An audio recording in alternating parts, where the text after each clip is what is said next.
नमस्ते।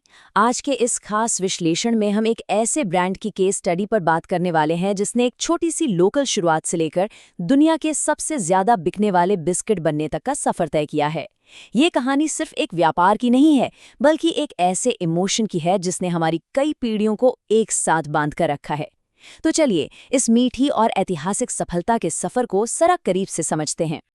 तो चलिए बिना देरी किए सीधे इस विषय की गहराई में चलते हैं। जरा इस नंबर के बारे में सोचिए, 4551। ये कोई मामूली आंकड़ा नहीं है। पूरी दुनिया में हर एक सेकंड में औसतन 4551 पार्ले जी बिस्किट के पैकेट्स खाए जाते हैं। मतलब जब तक मैंने ये वाक्य पूरा किया तब तक हजारों पैकेट और खुल चुके हैं। ये उस विशाल स्केल को दर्शाता है जिसे हासिल करने का सपना हर कंपनी देखती है। लेकिन ये साम्राज्य आखिर खड़ा कैसे हुआ? हमारा पहला पॉइंट है द स्वदेशी स्वीट ड्रीम। 19वीं सदी के अंत में विदेशी बिस्किट्स आम लोगों की पहुंच से कोसों दूर थे और यहीं से इस बड़े बदलाव की नींव पड़ी। अब जरा उस दौर की कल्पना कीजिए। उस समय हंटले एंड पामर्स जैसे विदेशी बिस्किट्स महंगे टीन के डिब्बों में आते थे। इन्हें सिर्फ ब्रिटिश अफसर या बहुत अमीर लोग ही खरीद सकते थे, और जो उच्च वर्ग के हिंदू इन्हें खरीद भी सकते थे वे भी इनसे दूर भागते थे, क्योंकि बेकर्स इनमें अंडे का इस्तेमाल करते थे। विदेशी निर्भरता को खत्म करने का ये सफरनामा बेहद दिलचस्प है। 1898 में दिल्ली में हिंदू बिस्किट्स की शुरुआत से लेकर 1905 के स्वदेशी आंदोलन तक, जिसने हम भारतीयों को विदेशी उत्पादों के बहिष्कार के लिए प्रेरित किया। इसी लहर से प्रभावित होकर गुजरात के एक दर्जी मोहनलाल दयाल ने देश के गरीब बच्चों के लिए अपनी खुद की टॉफी बनाने का बड़ा फैसला लिया। 1929 में वो बाकायदा जर्मनी गए और वहां से कैंडी बनाने की कला सीख कर लौटे। और इसी कड़ी मेहनत का नतीजा था कि 1939 में पहला पार्ले ग्लूको बिस्किट बाजार में उतरा। लेकिन बिस्किट से पहले उनकी फैक्ट्री की नींव रखी गई। मुंबई के विले पार्ले इलाके में एक पुरानी बंद पड़ी फैक्ट्री खरीदी गई थी। आपको जान के हैरानी होगी कि शुरुआत में इस फैक्ट्री में सिर्फ 12 लोग काम करते थे, और ये सभी मोहनलाल जी के परिवार के ही सदस्य थे। और मजे की बात तो ये है कि शुरुआत में किसी ने कंपनी का नाम रखने पर ध्यान ही नहीं दिया। इसलिए काफी समय बाद फैक्ट्री की लोकेशन विले पार्ले के नाम पर ही कंपनी का नाम पार्ले पड़ गया। और हाँ, उनका सबसे पहला प्रोडक्ट कोई बिस्किट नहीं था, बल्कि एक ऑरेंज कैंडी थी।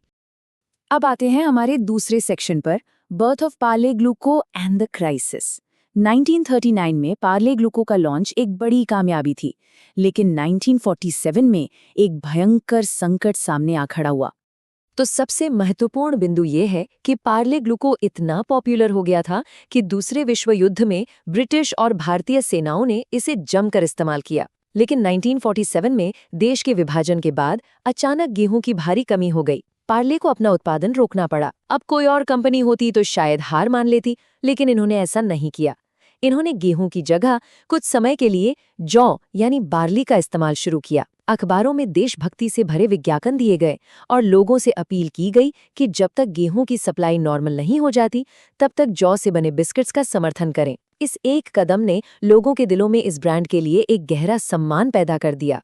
तीसरा हिस्सा है बैटलिंग द कॉपीकैट्स। 1960 के दशक तक कामयाबी इतनी बढ़ गई कि नकली उत्पादों की भरमार ने एक बिल्कुल नई चुनौती खड़ी कर दी। ग्लूको बिस्किट की जबरदस्त डिमांड को देखकर मार्केट में कई कंपनियों ने मिलते जुलते बिस्किट उतार दिए। इससे ग्राहकों में भारी कंफ्यूजन पैदा हुआ और पार्ले की सेल्स गिरने लगी। इस भयंकर संकट से निपटने के लिए कंपनी ने एक मास्टर स्ट्रोक खेला, एक एकदम शानदार रीब्रांडिंग रणनीति। पहली बार वो आइकॉनिक पीला वैक्स पेपर इस्तेमाल किया गया, उस पर लाल रंग से बोल्ड अक्षरों में पार्ले लिखा गया। और सबसे खास बात, एवरेस्ट ब्रांड सॉल्यूशंस के मगनलाल दहिया द्वारा तैयार किया गया एक छोटी बच्ची का इलस्ट्रेशन पैकेट पर लगाया गया। इस डिजाइन ने पार्ले को भीड़ से बिल्कुल अलग लाकर खड़ा कर दिया। इन नकलचियों को हमेशा के लिए पीछे छोड़ने के मकसद से साल 1982 में कंपनी ने एक और ऐतिहासिक कदम उठाया। पार्ले ग्लूको का नाम आधिकारिक तौर पर बदलकर पार्ले जी कर दिया गया। यहाँ जी का मतलब ग्लूको ही था, लेकिन इस नए नाम ने इसे एक ऐसी यूनिक पहचान दे दी जिसे कोई चुरा नहीं सकता था।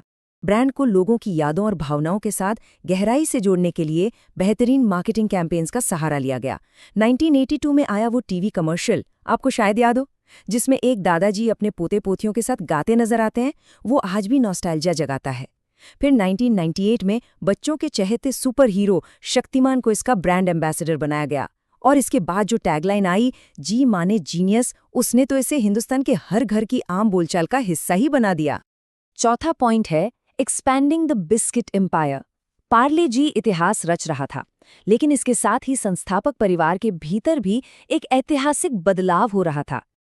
अब पार्ले के पारिवारिक बंटवारे को लेकर अक्सर काफी कंफ्यूजन रहता है, पर इसे हम एकदम आसानी से समझते हैं।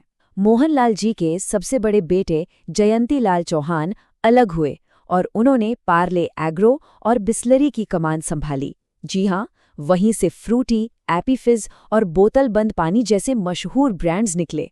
वहीं दूसरी तरफ पार्ले जी और अन्य बिस्किट्स का मुख्य बिजनेस यानी पार्ले प्रोडक्ट्स मोहनलाल जी के बाकी 4 बेटों के पास रहा। तो आप कह सकते हैं कि ये एक ही जड़ से निकले 3 अलग-अलग विशाल पेड़ हैं। पार्ले प्रोडक्ट्स ने कभी भी खुद को केवल मीठे बिस्किट तक सीमित नहीं रखा। उन्होंने बाजार की नब्ज पहचानी और आक्रामक रूप से डाइवर्सिफिकेशन किया। जिन लोगों को चाय के साथ नमकीन पसंद था, उनके लिए 1938 में मोनाको लॉन्च किया गया। 1956 में बड़े ही अनोखे चीज लिंग्स आए। इसके बाद कैंडीज की दुनिया में 1963 में किस्मी और 1966 में रंग बिरंगी पॉपिंस का जादू चला। और बाद के वर्षों में क्रैक जैक, मेलोडी और हाइड एंड सीक जैसे प्रोडक्ट्स ने बाजार के हर हिस्से पर अपना कब्जा जमा लिया। हमारा 5वां हिस्सा है the master stroke of scale. दुनिया के सबसे ज्यादा बिकने वाले बिस्किट के लिए इस आसमान छूती मांग को पूरा करना एक अलग ही लेवल की चुनौती थी। साल 2013 में कंपनी का टर्नओवर 5,000 करोड़ रुपए को पार कर गया और कोरोना महामारी के दौरान तो ये 8,000 करोड़ के आंकड़े को भी पार कर गया। इतनी विशाल मांग को पूरा करने के लिए एक कमाल का समाधान निकाला गया। पहला कदम था देश भर के लोकल बेकरीज के साथ पार्टनरशिप करना। दूसरा कदम उन पर भरोसा करके बिस्किट पकाने का सीक्रेट फॉर्मूला उनके साथ साझा करना। और तीसरा कदम इसके जरिए एक पूरी तरह से विकेंद्रीकृत यानी डिसेंट्रलाइज सप्लाई चेन बनाना। नतीजा क्या हुआ? जैसे ही किसी दुकान पर बिस्किट खत्म होते, पास की बेकरी से तुरंत नया माल पहुंच जाता। इससे प्रोडक्शन कॉस्ट भी कम हुई और सप्लाई की समस्या भी हमेशा के लिए सुलझ गई। और ये रणनीति कितनी सफल रही, ये बात इस आंकड़े से एकदम साफ हो जाती है। इसी स्केलिंग और विकेंद्रीकृत सप्लाई चेन की बदौलत आज भारत की बेहद प्रतिस्पर्धी बिस्किट इंडस्ट्री में पार्ले के पास पूरे 40% का आश्चर्यजनक मार्केट शेयर है। सच मानिए, ये किसी भी एक ब्रांड के लिए एक अकल्पनीय आंकड़ा है। अब बढ़ते हैं अपने छठे और सबसे हैरान कर देने वाले हिस्से की ओर, the secret of the prize. व्यापार की दुनिया की ये सबसे बड़ी पहेली है कि 25 सालों की भयंकर महंगाई के बावजूद बेस पैकेट की कीमत 5 रुपए पर स्थिर कैसे रही। इस जादू का नाम है श्रिंकफ्लेशन। ये एक ऐसी बिजनेस रणनीति है जिसमें प्रोडक्ट की कीमत तो वही रखी जाती है, लेकिन उसका आकार या मात्रा कम कर दी जाती है। आपको बता दें कि पार्ले ने इसे शौक से नहीं बल्कि मजबूरी में अपनाया था। दरअसल एक बार कंपनी ने पैकेट की कीमत सिर्फ 50 पैसे बढ़ाई थी तो बिक्री में भारी गिरावट आ गई और लोग बाकायदा विरोध पर उतर आए। ग्राहकों को 5 रुपए का वो प्राइस पॉइंट इतना पसंद था कि वे एक पैसा भी ज्यादा देना नहीं चाहते थे। अगर हम इन आंकड़ों पे नजर डालें तो पूरी कहानी खुद ब खुद समझ आ जाती है। 5 रुपए की उसी कीमत को बनाए रखने के लिए जो पैकेट पहले 100 ग्राम का हुआ करता था, उसे समय के साथ धीरे धीरे बहुत ही खामोशी से घटाकर आज सिर्फ 55 ग्राम कर दिया गया है। कीमत वही रही, लेकिन वजन लगभग आधा हो गया। और कमाल की बात यह है कि अधिकतर उपभोक्ताओं को इसका एहसास तक नहीं हुआ। असल में ये 5 रुपए का पैकेट कंपनी के लिए एक हीरो प्रोडक्ट का काम करता है। इसकी पहुंच गांव की छोटी से छोटी दुकान तक है। इससे एक ऐसा विशाल डिस्ट्रीब्यूशन नेटवर्क तैयार होता है कि जब पार्ले कोई नया प्रोडक्ट लॉन्च करता है तो उसे रातों रात पूरे देश में एक्सपोजर मिल जाता है। और इसका जादू सिर्फ भारत तक सीमित नहीं है। क्या आप जानते हैं कि ये आज चीन में भी सबसे ज्यादा बिकने वाला बिस्किट है? जी हाँ, इसके अलावा ये यूएसए, यूके, कनाडा, ऑस्ट्रेलिया और न्यूजीलैंड जैसे देशों में भी भारी मात्रा में एक्सपोर्ट किया जाता है और वहां भी इसे बेहद पसंद किया जाता है। लेकिन इस शानदार बिजनेस मॉडल के सामने भी आज एक बहुत बड़ा सवाल खड़ा है। जैसे जैसे आने वाले समय में कच्चे माल और उत्पादन की लागत अनिवार्य रूप से बढ़ेगी, तो सोचिए ये 5 रुपए का पैकेट और कितना छोटा हो सकता है। क्या एक बिंदु ऐसा आएगा जब श्रिंकफ्लेशन का ये भ्रम टूट जाएगा और ग्राहकों को वजन की ये कमी खटकने लगेगी? ये एक ऐसा दिलचस्प सवाल है जो इस नॉस्टैल्जिक ब्रांड के भविष्य की दिशा तय करेगा। इस विश्लेषण में हमारे साथ बने रहने के लिए आपका बहुत बहुत धन्यवाद। यूं ही नई चीज़ों को गहराई से समझते रहें।